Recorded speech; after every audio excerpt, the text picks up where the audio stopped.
بسم الله الرحمن الرحيم. السلام عليكم.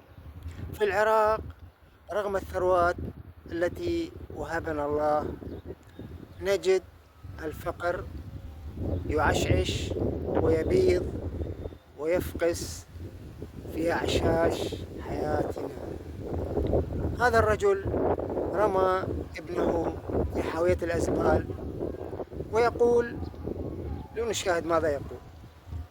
انت ذاب ابنك؟ اي والله انا ذبيته. وين ذبيته؟ ذبيته بالحاوي. ليش؟ من يبكي ما عندي اجيب له حليب وكان اشيله وانكسر الحليب. ايش قد عمره؟ عمره 4 اشهر.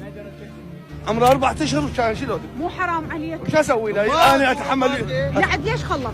الله الله. شنو الله؟ يعني انت ما عندك تاكل، ما عندك تشرب، ما عندك تلبس هدوم، شو تقولي؟ تخلف جهال. قولي للحكومه. الحكومه هي خلفته لو انت لا خلفت. الحكومه ما تنطيني لا رعايه، لا راتب، لا غضب الله، لا يرجعوني لهن، لا معيشه ما عندي، ايش اسوي؟ تشمر ابنك لعب بالحاويه؟ لا شو اسوي؟ وين اروح؟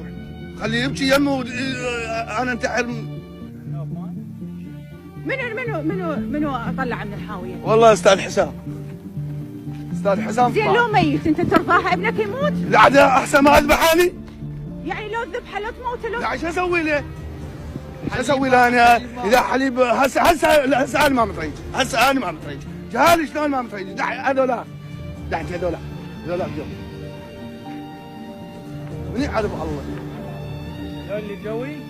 اي هذول الجو كلهم بعد هناك كلهم قاعدين موجودين. وبعد راح تخلف؟ لا هم تقول رزق الله؟ لا وانت مو بالحاويه؟ لا انقطعوا